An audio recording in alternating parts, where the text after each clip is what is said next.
Hello and welcome to the 2025 Eye of the Serpent question and answer session. My name is Edgar and this channel talks about Native American religion, language, spirituality, and culture. And what I first wanted to do was thank you all for your insightful and thoughtful questions, which I noticed followed three principal themes. So I'm going to break down this video into three separate parts so that I can discuss each of the three themes and by grouping together some of these various questions that I received from both YouTube and TikTok. So these three themes are going to go in the order of space and time in the Mesoamerican world.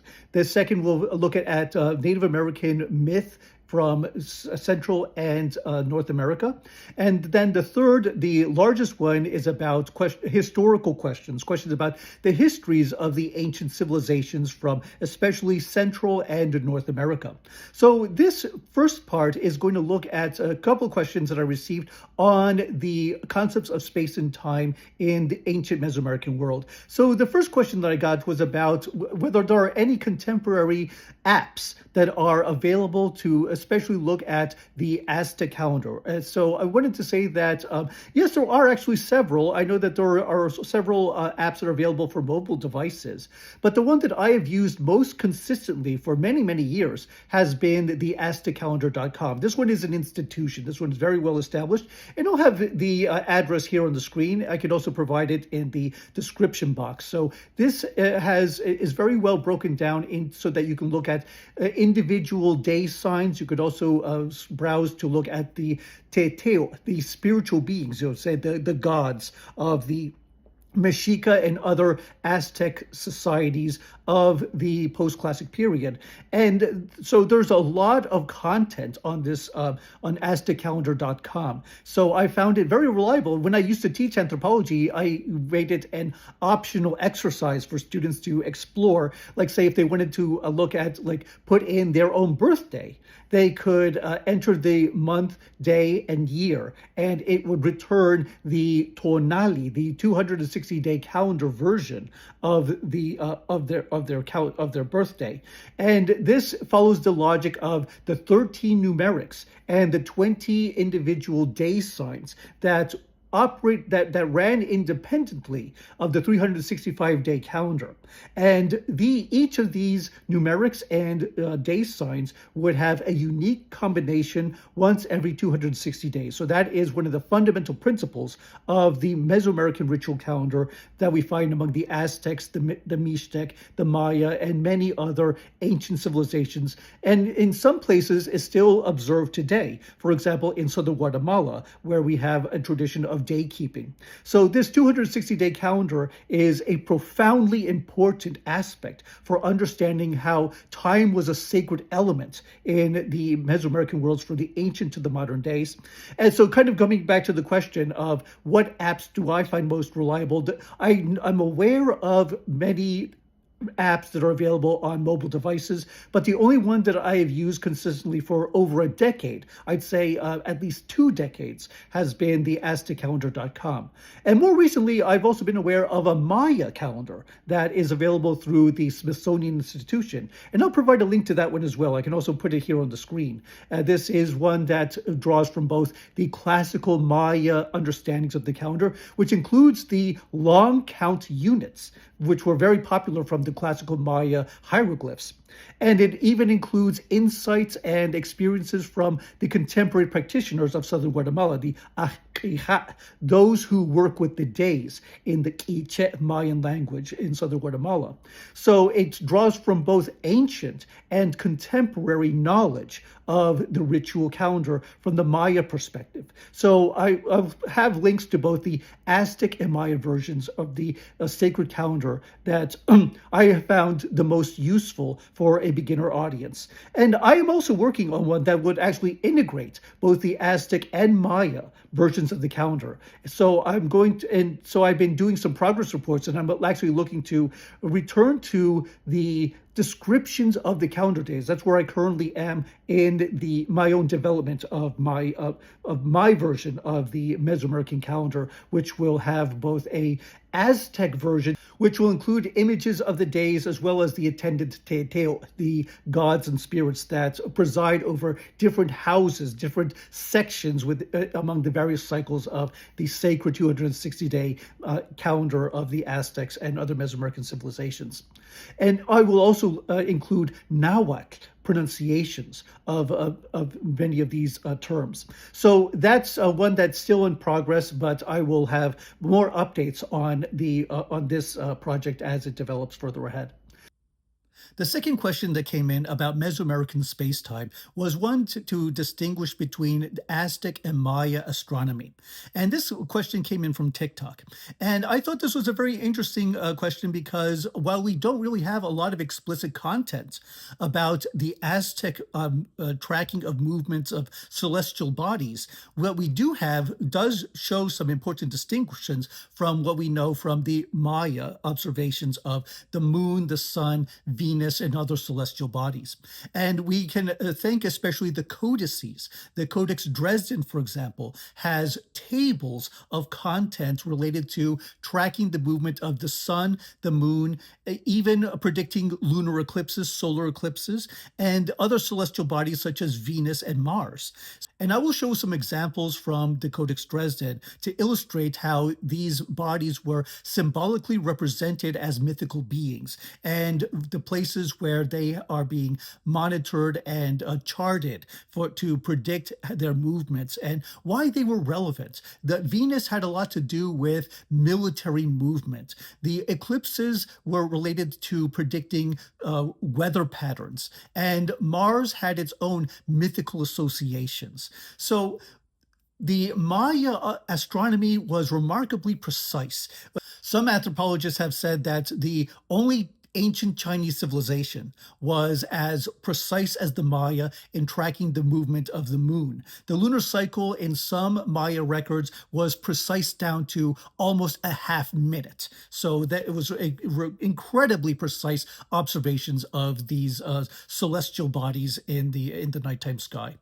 And what's different, what's also interesting about the Maya is that some of these we actually have glyphs for. So, for example, we do have a hieroglyphical symbol for Venus, and we can also very readily identify the moon and the sun as glyphs. The in is one of the famous hieroglyphs that represents day or sun in the the Mayan languages, and so some of these we can explicitly identify to particular celestial bodies, but others have to be inferred from larger units of time. And I'm thinking especially about recent work by John Langdon and Victoria Bricker, who have analyzed this larger unit of time called the Mai, which was a product of the number 7, 13, and 9. So these were all auspicious and sacred numbers for different reasons. 9 had to do with the levels of the underworld in the Aztec cosmology, for example, and also the night lords that we see in both Aztec and Maya reckonings of time. 13 was the sequence of the numericals that operated alongside the 20-day signs in the Mesoamerican calendar systems. So 7 times 9 times 13 would give us this 819-day unit of time, the Mai, which has been very recently identified as a unit that helped to track and to predict the movements of Venus and Jupiter, among other planetary bodies. So a lot of this has been as far as following the movements of other planets besides the sun, the moon, Venus, and Mars. If we talk about Jupiter and Saturn, these have mostly been inferred from what we know of larger units of time that the Maya devised and used to track these longer, say, synodic paths, these movements of the planets as they were observable from the Earth's surface. So we don't have hieroglyphs for Jupiter or Saturn, but we can interpret and we can infer that they were being tracked because of the units of time that make sense when we consider how they correlate to the periods, the cycles of the movements of these far more distant planetary bodies. We don't really have that with the Aztecs, however. The Aztecs, we have very little knowledge, or that has been recorded, about what the Mexica and other post-classic civilizations knew of tracking the the heavenly bodies. So we know very little. We don't even have a precise word for Mars.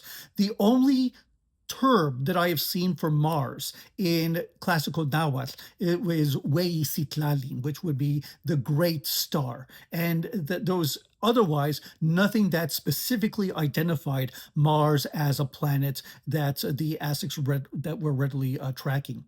There is evidence to suggest that Mercury was being followed, and this is not specifically from the Mexica or other classical Nahuatl sources. We don't have colonial texts that explicitly talk about the movement of Mercury, but it could be interpreted from the Codex Borgia, one of the ancient almanacs that was used in many parts of Mesoamerica to follow sacred units of time as observed from the natural sky, as well as the mythical dimensions of the 20-day, the 260-day mythical calendar.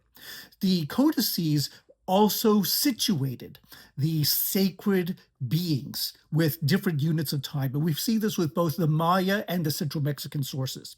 The Codex Borgia is probably the most iconic of the Central Mexican Borgia group because it is so comprehensive. It has so many different sections that are dedicated to different ways of considering the sacred and supernatural powers and forces that converge on in different reckonings of the 260-day calendar. We have, for example, the sacred beings that occupy 13-day counts. We have the sacred beings in each of the 9 nights.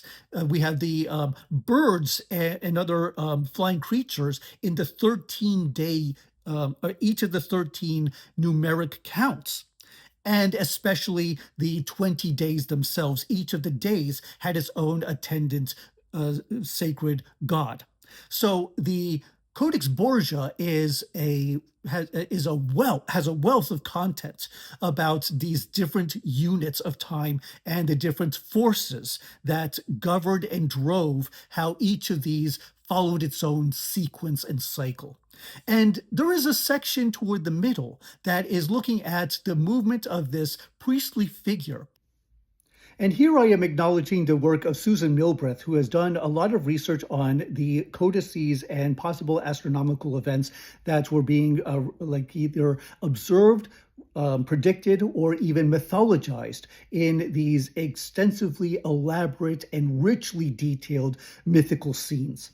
And one of the most important sections, or one of the most interesting parts of this center section of the Codex Borgia is that it is describing not only the death of Venus as the morning star upon the arrival of the sun, but also the companion Xolotl, the Nahual, the companion spirit animal of Quetzalcoatl, the god, the creator god, the god of humanity and wind and life. Light, many of the virtues of the civilized world.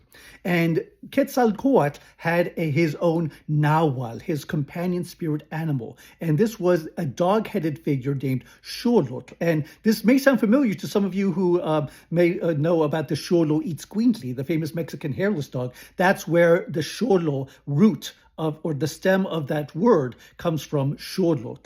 So this idea of the dog as a companion that could go into the underworld, I'm actually going to talk about in the next section as well, because there was in fact a question specifically about the company of the dog going through the descent into the underworld. So in this case, in the Codex Borgia, Xolotl could have a relation to the movement of Mercury.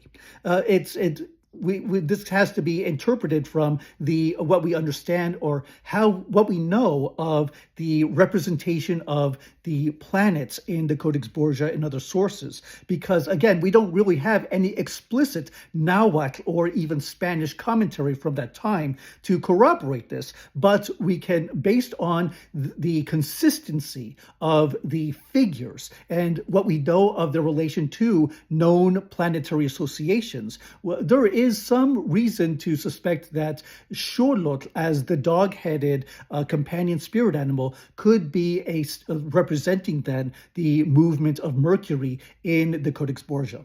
So we do have different observations and myths in central Mexico among the Aztecs and other surrounding societies that are distinct from what we see in the Maya world, which had much more documentation and description, including explicit hieroglyphic texts among the Maya. One last thing that is also worth considering between, to distinguish the Aztec and the Maya, is the Pleiades, the seven sisters, which is within the constellation of Taurus. And this one has specific mythological significance in central Mexico, especially with the Mexica and other Aztec societies, because of its movement above every 52 years, which was a milestone that coordinated. And there was the return of a conjunction between the 365-day calendar. Every 52 years, we would see this conjunction of the 365-day solar calendar with the 73 counts of the 260-day mythical calendar. So they would converge every 52 years, and this would coincide with the passing of the Pleiades at zenith point, immediately overhead at a mountain southeast of Mexico City. I have seen, in some cases, it's called Citlaltepec. In other places, I think I've also seen it Coatepec, so it's either Star Mountain or Serpent Mountain. And I'll put here the one that so I'm going to go back and confirm which of these is the consensus, and I'll put that here on the screen. So this was an important marker for anticipating either the destruction of the world into the great earthquake that would shatter everything, or the renewal for at least the next 52 years, because the Mexica had a very doomsday, very apocalyptic view of the universe, and they needed to perform the rituals to keep the world in motion and intact. So this was another very important distinction between the Aztec and the Maya observances or observations of the sky. For the Maya, it had a lot to do with the preservation of their land and the expansion of the kingdoms, whereas for the Aztecs, it had a lot to do with the expectation of omens and misfortune, and also preparation for either the end of the world or its renewal for at least the next 52 years. So those are some of the important distinctions between, at least from what I can say, of the differences between the Aztec and Maya astronomy. And so this is a nice segue into the next part of this Q&A section, which is going to look at the mythology from Central and North America. So join us for the next one.